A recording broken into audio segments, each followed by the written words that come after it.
Il y a 5 heures, ça s'envoyait des missiles en pleine tronche, les marchés faisaient la gueule, BTC était en train de dévisser et d'un coup, explosion à la hausse. Que s'est-il passé? On va en parler tout de suite. Alors déjà, ce qui est ouf, c'est que la baisse des taux est pricée maintenant à 22,7% pour déjà la prochaine réunion, le 30 juillet. On a vu énormément de speakers de la Fed qui expliquaient qu'ils étaient plutôt OK pour une baisse des taux. Donc il y a vraiment un changement de narratif chez les membres de la Fed. Si bien que pour la réunion du 17, il y a 63% de chances qu'ils baissent les taux. Alors bien sûr, ça c'est des stats qui sont amenés à évoluer, mais c'est pour voir le sentiment qui est en train de changer au niveau de la baisse des taux de la Fed. Je vous ai fait un petit tweet tout à l'heure aussi quand j'ai vu que sur les marchés ça commençait à s'agiter. Je voyais l'odeur du short squeeze arriver, le rebond dans la petite zone parfaitement. Et ce qui est drôle, c'est que c'est au même moment où les Iraniens ont posté sur X. Ouais, ils ont posté exactement sur Twitter qu'ils allaient bombarder un des sites des États-Unis. Ça n'a aucun sens. Là, on est sur le WTI qui est littéralement en train de s'effondrer. Il vient de prendre,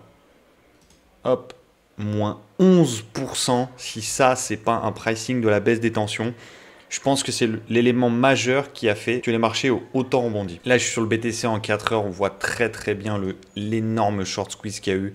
La grosse descente là et après pile sur l'OB. Donc je vous ai montré tout à l'heure là, juste ici.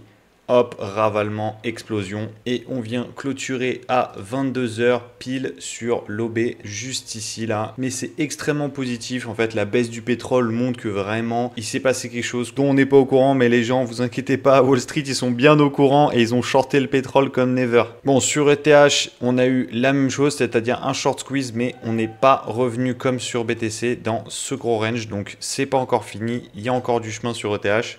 Beaucoup moins que sur BTC où on est déjà revenu hop, dans son petit range avec énormément de force. Donc, on pourrait s'attendre à une continuation haussière. Sur les altcoins, on était vraiment sur de très belles zones de rebond potentiel. Mais comme sur BTC et ETH, ça puait vraiment. C'était vraiment très compliqué de in sur les alts. Nasdaq, quant à lui, il est revenu réintégrer cette grosse zone où il revient refermer tous les ordres. Il est toujours dans son range. Hop, on peut tracer juste ici, mais s'il arrive à le break à la hausse, là vraiment, ça va être ATH. Et possible que ça entraîne le BTC aussi sur de nouveaux sommets. À voir ce qui se passe dans la nuit, mais possible que ça pousse parce que aux États-Unis, il est encore que 16 heures. Je vous dis à demain. Tchuss!